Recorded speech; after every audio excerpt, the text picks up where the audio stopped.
কলকাতা টিভির পর্দায় আপনাদের সকলকে স্বাগত। আমি পূজালি রয়েছে আপনাদের সঙ্গে। 16 বছর পর বরানগর ব্যারাকপুরে কিন্তু আসতে চলেছে মেট্রো সেবা, এবং সেই মেট্রো সেবা কিন্তু নিয়ে আসছে রাজ্য সরকারের তরফ থেকে। জানা যাচ্ছে মুখ্যমন্ত্রী শুভেন্দু অধিকারীর তরফ থেকে আশ্বাস দিয়েছেন খুব শীঘ্রই ব্যারাকপুর থেকে বরানগরের যেই মেট্রোর পরিষেবা পাবেন, এবং যার ফলে কিন্তু ট্রাফিক জ্যামেরও অনেক কম হবে, এবং যারা যাত্রীরা রোজ তাদের অফিসের জন্য বা ট্রেন বা অটো বা বাসের জন্য অপেক্ষা করেন, যারা ব্যারাকপুর বা পলতা থেকে যারা কলকাতায় আসে বা কলকাতার সাইডে আসে যারা কাজের জন্য, তাদের জন্য কিন্তু দুর্দান্ত সুযোগ আনা হয়েছে রাজ্য সরকারের তরফ থেকে। জানা যাচ্ছে 16 বছর পর কিন্তু এই বরানগর ব্যারাকপুরের মেট্রো পরিষেবা চালু হতে চলেছে, এবং পুর নিগম সূত্রের খবর মেট্রোর কাজের জন্য প্রয়োজনীয় পাইপলাইন সংক্রান্ত কাজের জন্যই এনওসি দেওয়া হয়েছে বলে জানা যাচ্ছে, এবং তার পরবর্তী ক্ষেত্রে কিন্তু মুখ্যমন্ত্রী শুভেন্দু অধিকারী কিন্তু ধন্যবাদ জানিয়েছেন পুর নিগম কর্তৃপক্ষকে।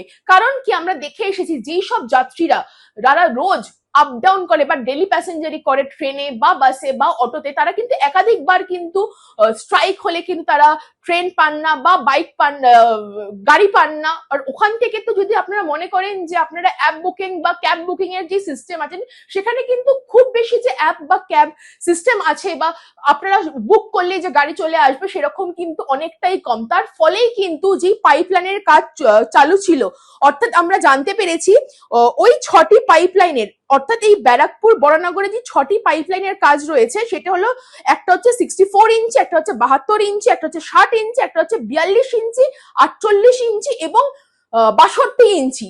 সেই তরফের কিন্তু এনওসি দেওয়া হয়েছে রাজ্য সরকারের তরফ থেকে, এবং তার ফলেই কিন্তু এই এনওসি যখন দেওয়া হয়েছে, এবং খুব শীঘ্রই কিন্তু এই ব্যারাকপুর বরানগর মেট্রোর কাজ শুরু হতে চলেছে। এবং যেটা জানা যাচ্ছে 16 বছর পর বরানগর ব্যারাকপুরের যেই একটা অপেক্ষা ছিল যে কবে মেট্রো চালু হবে বা কবে মেট্রো পরিষেবা চালু হবে, সেই পরিষেবা কিন্তু খুব শীঘ্রই চালু হতে চলেছে বলে আমরা জানতে পারছি। এমনি আমরা পাশাপাশি আমরা জানতে পারছি যে মেট্রো সূত্রের খবর, বরানগর থেকে ব্যারাকপুর পর্যন্ত ওই পাইপলাইনের দৈর্ঘ্য রয়েছে 12.2 কিলোমিটার।